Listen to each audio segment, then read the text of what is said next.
कक्षा 10वीं के सभी विद्यार्थियों, जैसा आपसे वादा किया है कि अब की बार 90 पार कराएंगे, तो सेट ए का अपन ने बेटा पूरा सॉल्यूशन देख चुके हैं। सेट ए का पूरा 23 तक का नहीं देखा है तो टुकड़े टुकड़े में विभाजित कर दिया और एक सेपरेट वीडियो भी मैंने बना दिया, देख लेना है ना। अब सेट बी देखते हैं, बिल्कुल सॉल्यूशन दे रहा हूं मैं तो सीरियल बाय सीरियल बढ़िया से कंप्लीट करो। मेरी गारंटी है, मेरे द्वारा जितने प्रश्न कराए जाएंगे यदि करते हो तो टॉपर नहीं बन जाओ, तो मेरी जवाबदारी है, ठीक है। चलिए तो शुरू करते हैं अपन। ये तो सारी चीजें तो हो गई थी, क्वेश्चन नंबर 6 से अपन देखते हैं ना भैया। यहां से प्रश्नों को पढ़ेंगे। 5005 को अभाज्य गुणनफलों के गुणनफल के रूप में ज्ञात कीजिए। किसको? 5005 को। चलिए तो इसको रखते हैं साइड में बढ़िया से, और यहां से अपन शुरू करेंगे। तो ये सेट बी है, मैंने डाल दिया यहाँ पर। उत्तर क्रमांक कौन सा है अपना? ये छठा है ना, तो यहाँ पर लिखते हैं उत्तर क्रमांक 6। 5005 के गुणनखंड, तो 5005 के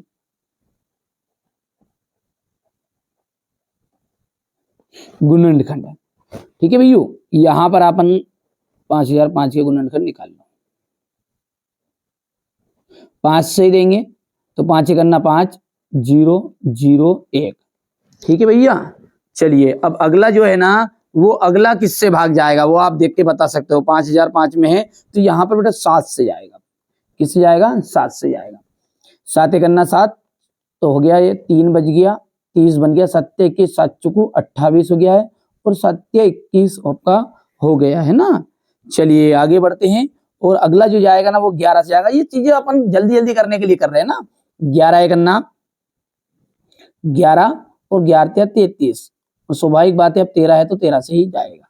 तो 5 गुणित 7 गुणित 11 गुणित 13, बस यही अभाज्य गुणनखंड है इसके, बस सोल्व कर देना है। इतना सा करना है, बढ़िया तरीके से करना पड़ेगा। देखो मेहनत तो करनी पड़ेगी है ना। चलिए तो सीरियल बाय सीरियल चलते हैं, अगला देखते हैं। यहाँ पर डाल लेते पहले अपन उत्तर क्रमांक 6 का अथवा।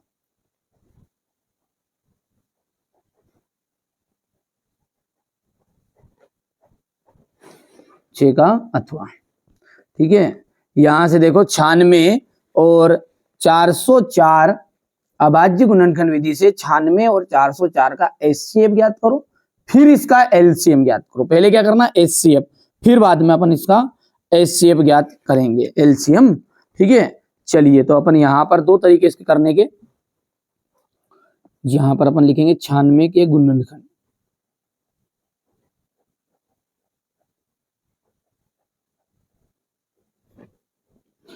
के गुणनखंड कितने बनेंगे यहां पर देख देते अपन।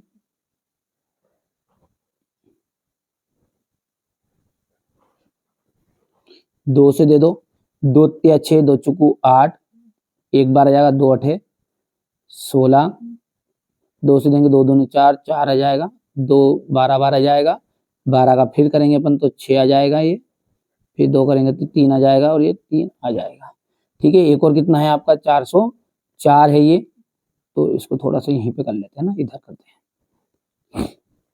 404 के गुणनखंड डायरेक्टली लिख लो, इस तरीके से अपन निकल लेना है ना। चलिए तो 96 और कौन सा है अपना सवाल? 404। तो 96 का तो कितना आया आपका? देख के बताओ फटाफट। 96 का जो आया है वो आया है आपका 2 1 2 3 4 5, तो 2 की घात हो जाएगी 5 इंटू, ठीक है, 3 आ जाएगा, और 404 के गुणनखंड, 404 के जो गुणनखंड निकलेंगे ना वो निकलेंगे आपके 2 की घात 2 इंटू 101, ये आप निकाल लेना है ना। चलिए अब क्या करना है? पहले उसने बोला एचसीएफ, क्या पूछा है उसने? एचसीएफ ज्ञात करो पहले, तो है ना। तो अपन लिख लेंगे यहाँ पर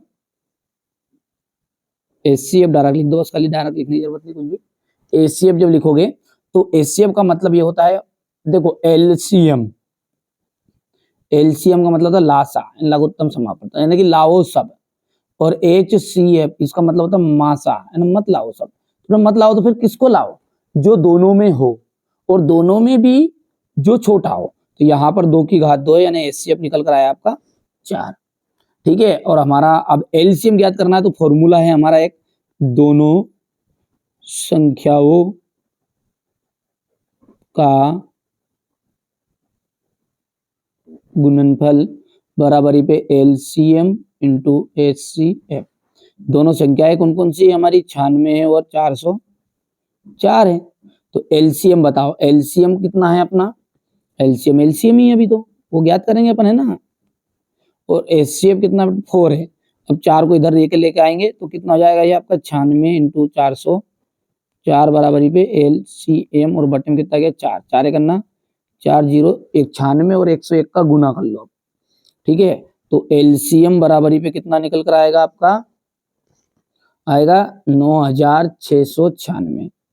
ठीक है भैया, तो ये अतः की लाइन अपने को लिखनी है भाई ना, अतः एचसीएफ कितना हो गया बेटा 4 हो गया, एलसीएम कितना हो गया है 9696। ठीक है, तो यहाँ पर ये आपका होगा आंसर। चलो यहाँ से स्क्रीनशॉट ले लेना है आपको, ये कर लो कंप्लीट। चलिए आगे बढ़ते हैं और अब क्वेश्चन नंबर 7 देखते हैं।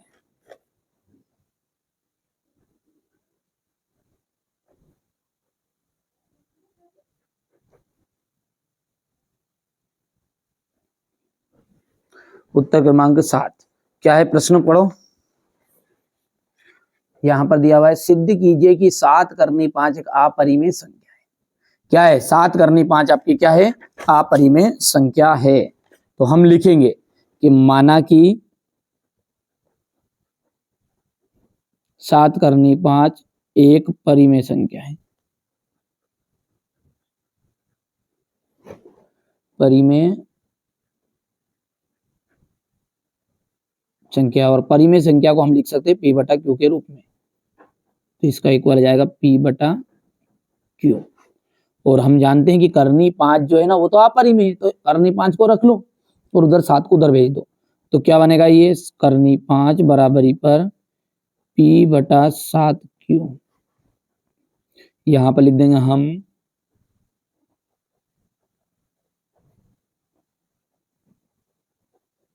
हम जानते हैं कि करनी 5 एक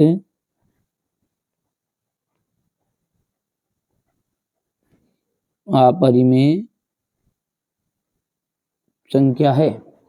करनी 5 क्या है आपकी, एक अपरिमेय संख्या है। तो जो अपरिमेय संख्या होती है उसे हम P बटा Q के रूप में, सॉरी ये अपरिमेय है तो इसके इक्वल क्या हो जाएगा, ये भी अपरिमेय, तो इसलिए क्या हो जाएगा P बटा 7Q भी क्या होगी,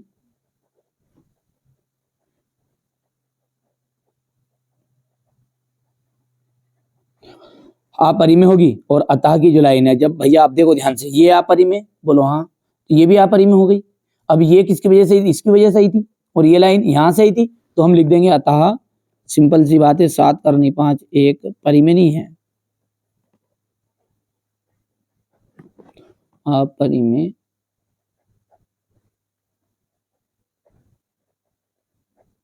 हो गया। चलिए अब इसका अथवा क्या कह रहा है उसको ध्यान से देखो। ये तो गया 7वां, स्क्रीनशॉट लेते आना है ना, हो गया स्क्रीनशॉट।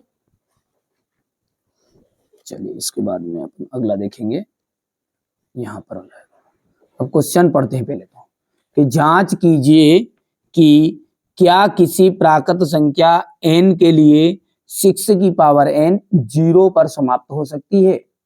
जांच करना है और बताना है आपको कि कोई भी जो संख्या है क्या वो 6 की घात n शून्य पर समाप्त हो सकती है। तो देखो एक बात ध्यान से देखो आप, जो भी संख्या शून्य पर समाप्त होगी उसमें 5 का भाग तो जाएगा ही जाएगा। जैसे मान के चलो 20 बोल दो अपन भले, तो 20 बोला मैंने, यहां पर बोल दिया मैंने 20, तो शून्य पर समाप्त होगी ये, तो 5 से भाग जाएगा, 10 हो गया, तो 5 से तो भाग जाएगा ही जाएगा। तो यहां पर अपन एक लाइन लिखेंगे कि, मैं लिख देता हूं पहले, तो चलिए यदि थोड़ा साथ में पढ़ते जाओ बोलते जाओ ताकि समझ में भी आएगा। यदि कोई संख्या शून्य पर समाप्त होगी, शून्य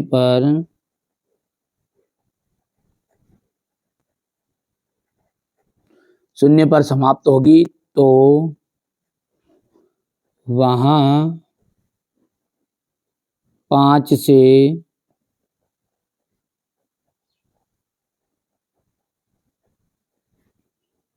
विभाज्य होगी, अर्थात वो 5 से कटेगी और उसका मतलब है कि अर्थात उसका एक गुणनखंड है, उसका एक गुणनखंड 5 होगा।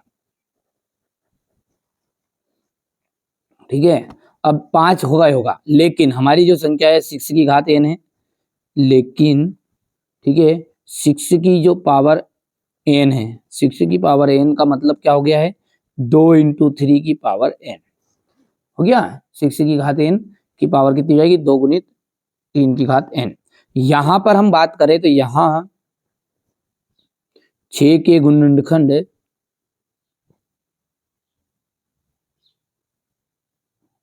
ठीक है, यहां 6 के गुणनखंड कितना है, 2 एवं 3 है। ठीक है, 2 एवं कितने 3 है, 5 नहीं। ठीक है, इसलिए बस अब पूरा अपन क्वेश्चन में से टिप के लिख देंगे। इसलिए यहां से लिख दो, किसी प्राकृत संख्या n के लिए 6 की घात n अंक 0 पर समाप्त नहीं हो सकती। ठीक है, तो लिख देता हूं पहले मैं इसको।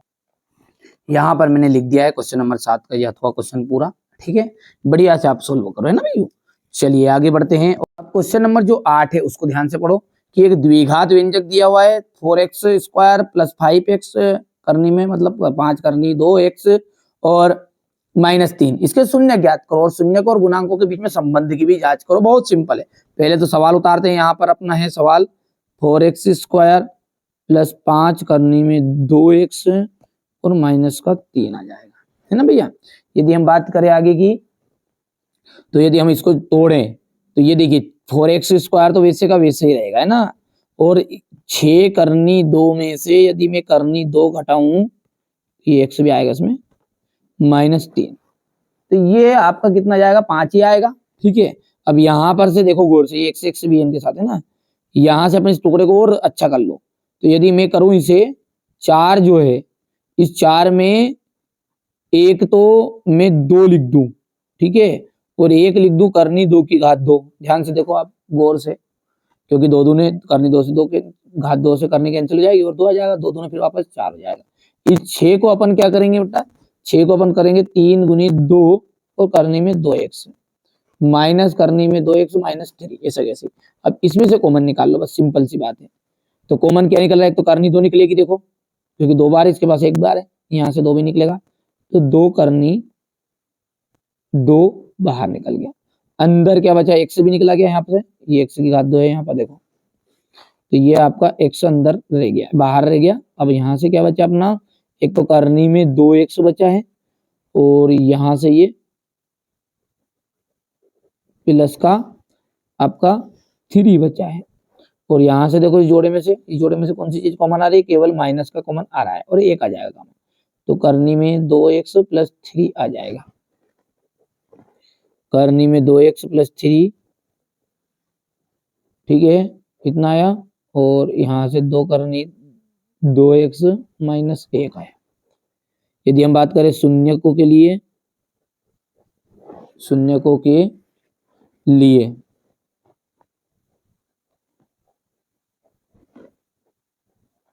तो शून्यकों के लिए कितना आ जाएगा, करनी में 2x + 3 = 0 और 2 करनी 2x - 1 = 0। यहाँ पर आ जाएगा x बराबर -3 बटा करनी में 2, और यहाँ से जाएगा आपका ये x बराबर ही पे जाएगा 1 बटा 2 करनी में 2। ठीक है भैया, तो यहाँ पर शून्य तो आ गए, अब इसकी जांच करनी, ये पहला शून्य के, ये दूसरा शून्य के, तो यहाँ पर इसकी जांच भी करनी है, संबंध बताना है। तो अल्फा + बीटा के अनुसार इसका संबंध हो जाएगा, है ना, शून्यकों का योग। तो यहाँ पर अपन लिख देंगे जांच, ये संबंध अल्फा + बीटा इक्वल आएगा -b/a। कोई सा भी एक कर दो आप, तो समझ सीधी सी बात है ना। तो शून्यकों का योगफल कितना जाएगा यहाँ पर, शून्यकों का योगफल कितना है, तो ये अल्फा का मान कितना है, अल्फा का मान ये रहा आपके सामने यहाँ, और बीटा का मान ये रहा। तो ये यहाँ पर अल्फा का जो मान है वो हो जाएगा माइनस का करनी में 3/2 है, और इंटू प्लस बीटा, बीटा का मान कितना है 1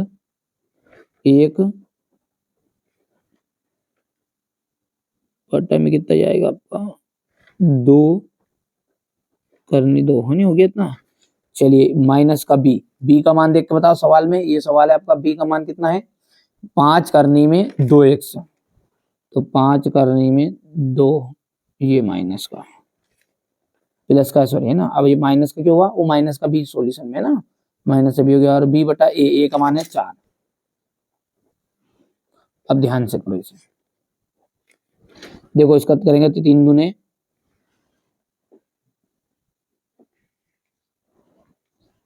इसका कितना जाएगा ये आगे, हाँ तो देखो 3 दूने हो गया 6, माइनस का आ गया है, और करनी में 2 है, और ये प्लस का आपका करनी में 2, बटे में कितना आया है यहाँ पर, दोनों को आपस में गुना करोगे 2 आ जाएगा, 2 2 4, ठीक है, माइनस का 5 करनी में 2 बटे में 4 आ जाएगा, घटाओ इसे, तो ये 6 है, इसके पास में 1 है, तो 1 घट गया, तो माइनस का 5 करनी में 2 आ गया बटे में 4, और बराबरी पे भी यही है आपका 5 करनी 2 बटे 4। तो ये तो हो गया आपका शून्य का योगफल। इस तरह अपन गुणनफल भी ज्ञात कर सकते हैं, बस एक ही बता देना बहुत है, इतना ही, वैसे पूछेगा भी नहीं इतना, है ना बड़ा सवाल। चलिए इतना हो गया है ये। अब ये सवाल जो था अपना, ये यहाँ से सवाल है ना, ये क्वेश्चन नंबर 8 था अपना, थोड़ा सा छोटा करके एक हिस्सा इतना हो गया इसका, और क्वेश्चन नंबर 8 का ये टुकड़ा यहाँ पर हो गया है। अब अपना इसका अथवा जो है, उसका अथवा क्या कह रहा है उसको देखो ध्यान से, एक द्विघात बहुपद ज्ञात कीजिए।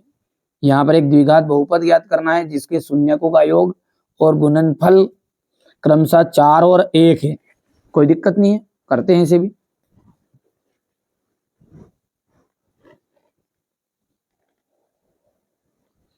कौन सा है ये, उत्तर क्रमांक 8 का अथवा।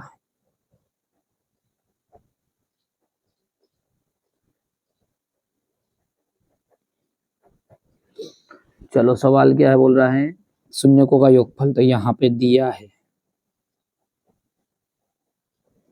Alpha plus beta. देखो शून्यकों का योगफल जो होता है ना, वो होता है अल्फा प्लस बीटा। तो पहला जो मान है यहाँ पर अल्फा प्लस बीटा का है ये 4, और अल्फा इंटू बीटा कितना है 1 है, तो इसका तो हो गया 4, और अल्फा इंटू बीटा क्या लिख रहे हैं यार, इसका जाएगा 1, ठीक है। और द्विघात बहुपद, सूत्र बोलो द्विघात बहुपद का, याद हो तो, नहीं याद तो फिर कोई बात नहीं, बोलो द्विघात बहुपद का क्या फॉर्मूला बनेगा, x² minus alpha plus beta x plus alpha into beta. तो x² वैसे का वैसा, माइनस अल्फा प्लस बीटा का मान है 4x प्लस 1, बस यही क्या है आपका आंसर है। अतः अभीष्ट द्विघात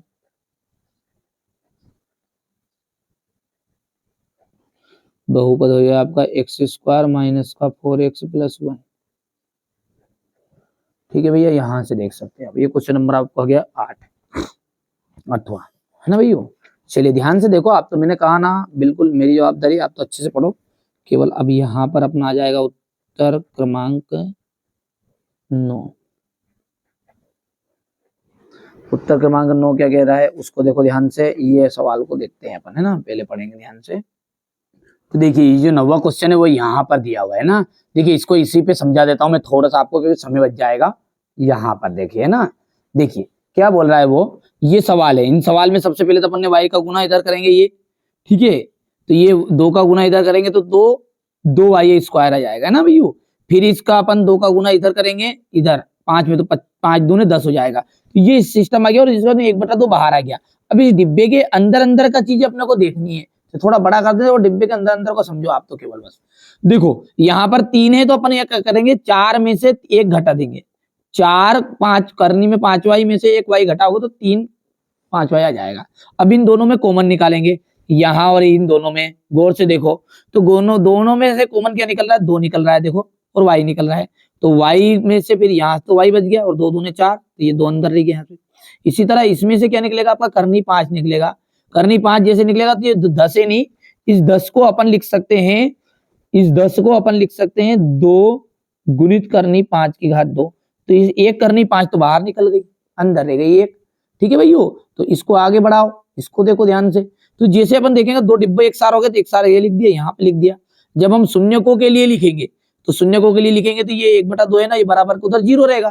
तो जब 0 रहेगा बेटा तो वो 0 उधर जाएगा तो 0 से 0 हो जाएगी। तो बच्चा क्या अपना y + 2 करनी 5 बराबर 0 हो गया, और इसका आंसर ये जाएगा। और इसका जो आंसर है 2y, तो इसका जाएगा 5 बटा करनी 2, करनी 5/2 आ जाएगा।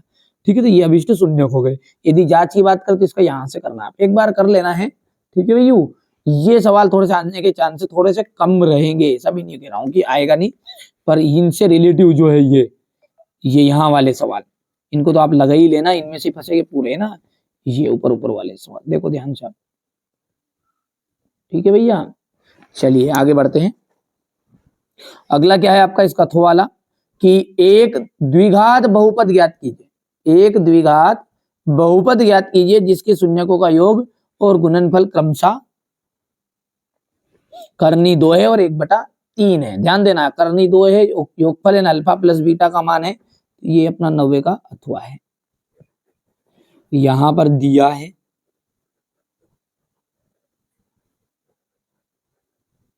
अल्फा प्लस बीटा बराबरी पे करनी में 2, और अल्फा इंटू बीटा बराबरी पे जाएगा आपका ये 1/3। अब द्विघात बहुपद,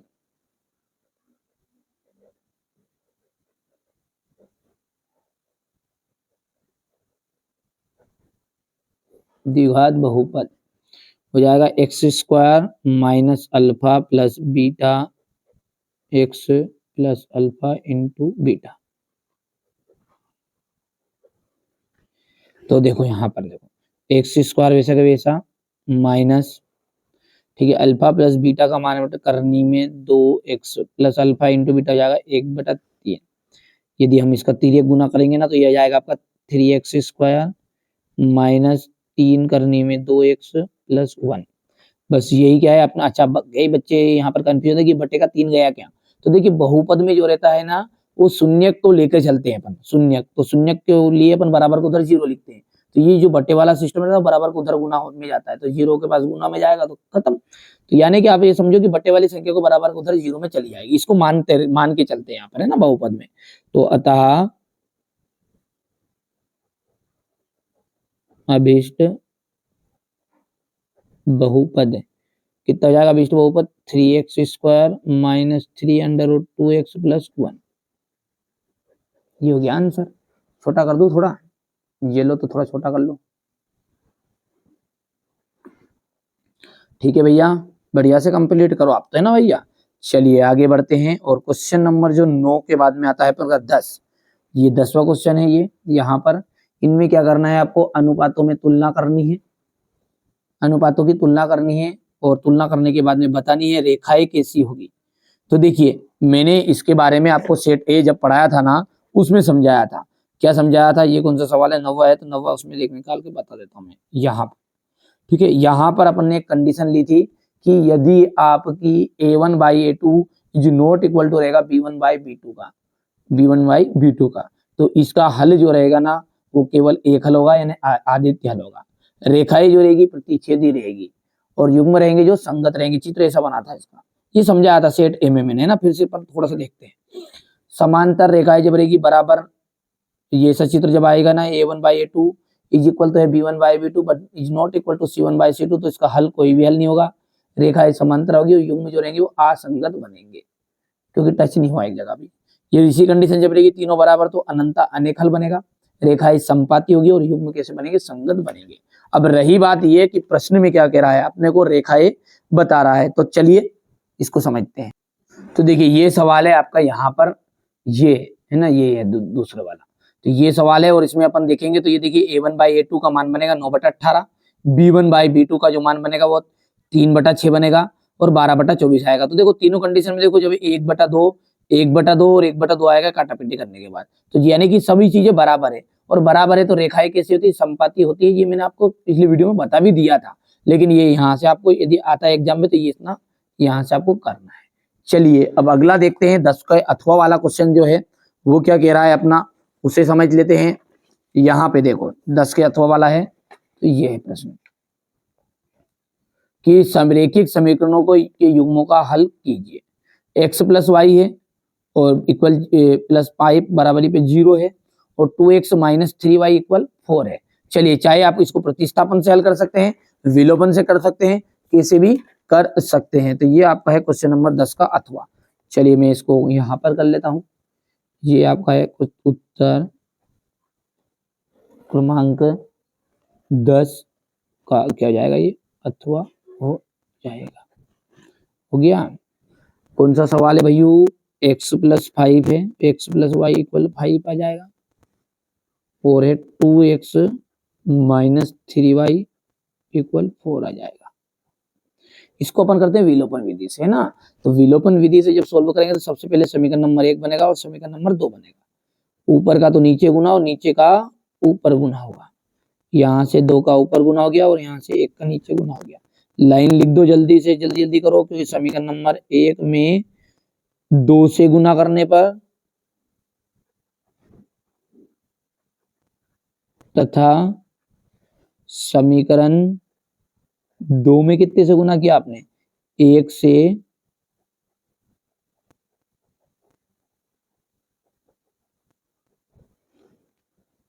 गुना करने पर, तो यहाँ पर हो जाएगा आपका 2 × 2x + 2 × 2y बराबरी पे 2 × 5 = 10, और ये हो जाएगा आपका 2x - 3y = 4।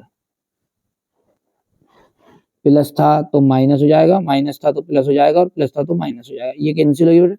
यहाँ से 3 और 2 कितना हो गया, 5 हो गए हैं, और 10 में से 4 गया तो यहाँ पर 6 आ जाएगा, ये है ना। तो y का जो मान आ गया वो आ गया आपका 6/5 आ गया। आया इतना ही। अब इस y के मान को अपन उठा के कहाँ रख देंगे, समीकरण नंबर 1 में रख देंगे, है ना। किस में रखेंगे, समीकरण नंबर 1 में अपन इसको रख देंगे ना। तो समीकरण नंबर 1 को ध्यान से देखो, क्या है अपना, x + y बराबरी पे 5।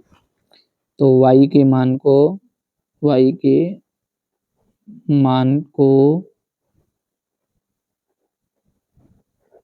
समीकरण 1 में रखने पर, तो y के मान को समीकरण नंबर 1 में रखो, कितना आएगा, x + y = 5। बोलो जल्दी से। तो x + y आ जाएगा, तो ये आपका रहेगा x तो ऐसे कैसे ही, और 6/5 आ जाएगा, और बराबरी पे 5 आ जाएगा। करो, 5x हो जाएगा, ये +6 आ जाएगा, 55 हो जाएगा 25, और 25 में से 6 घटाओगे ना तो 19 बटेगा, तो x बराबरी पे जाएगा 19/5। अतः हल लिख दो। अतः x बराबरी पे कितना आया, x बराबरी पे आया 6/5, y बराबरी पे कितना आया, 19/5 आया। ठीक है भैया। तो यहाँ से अपन इसको सॉल्व करते हैं बढ़िया से। आप तो इसको देखो यहाँ से, ठीक है, ये हो गया इतना। इसके बाद में ये यहाँ से देखो, बढ़िया से कंप्लीट करो। मेरी जवाबदारी है आपको अच्छे नंबर दिलाने को, दिला के रहूंगा। ठीक है, ये हो गया आपका 10 का अथवा प्रश्न, है ना भैया। चलिए क्वेश्चन नंबर जो 11 है, इसमें क्या है उसको देख लेते हैं। तो क्वेश्चन नंबर 11 यहाँ पे देखो, ये बोल रहा है क्वेश्चन नंबर 11 में कि जांच कीजिए कि क्या 2x - 1, x - 3 और x + 5 और x - 1 द्विघात समीकरण है। तो देखो इसको सोल्व करते हैं बढ़िया से, इसको साइड में रख लेते हैं और इसे देखते हैं। उत्तर क्रमांक बोलो कौन सा है, उत्तर क्रमांक हो गया 11। सवाल क्या है आपका, उतार लो पहले, तो उतार लेते हैं ना। चलिए तो इसको सोल्व करते हैं। सवाल लिख लिया है, 2 का अंदर गुना होगा तो 2x² आ जाएगा, 2 का 3 में हो गया तो 2 × 6x हो जाएगा, ये 1 का इसमें हो गया तो 1x हो जाएगा, ये 1 × 3 3 हो जाएगा ये। ठीक है भैया, चलो आगे बढ़ाओ फिल्म को। तो यहाँ पर x² आ जाएगा, माइनस का 1x आ जाएगा, प्लस का 5x आ जाएगा और माइनस का 5 करना 5 आ जाएगा। हो गया इतना। चलो देखो जल्दी जल्दी करो। 2x स्क्वायर 6 और 1 कितना हो गया ये 7x प्लस 3 इक्वल है एक्स स्क्वायर प्लस का हो जाएगा 4x माइनस 5। तो देखो यहाँ पर यदि हम बात करें इन हिस्सों को इधर लेके आओगे तो देखो क्या होगा वो, देखो ये एक्स स्क्वायर है, यहाँ पे 2 है तो एक एक्स स्क्वायर बचा, डायरेक्ट कर रहे हैं अपन कम समय बचाने के लिए। 4 इधर आया तो माइनस का हुआ, 7 4 क्या हो गया 11 हो गया है, 5 को इधर लेके आए तो 5 3 कितना हो गया है 8 हो गया है, हो गया ये बराबरी हो गया 0। और यहाँ a x square plus b x plus c equal to 0 के प्रकार का है नहीं घात 2 रहे तो है, अतः यहाँ एक क्या है द्विघात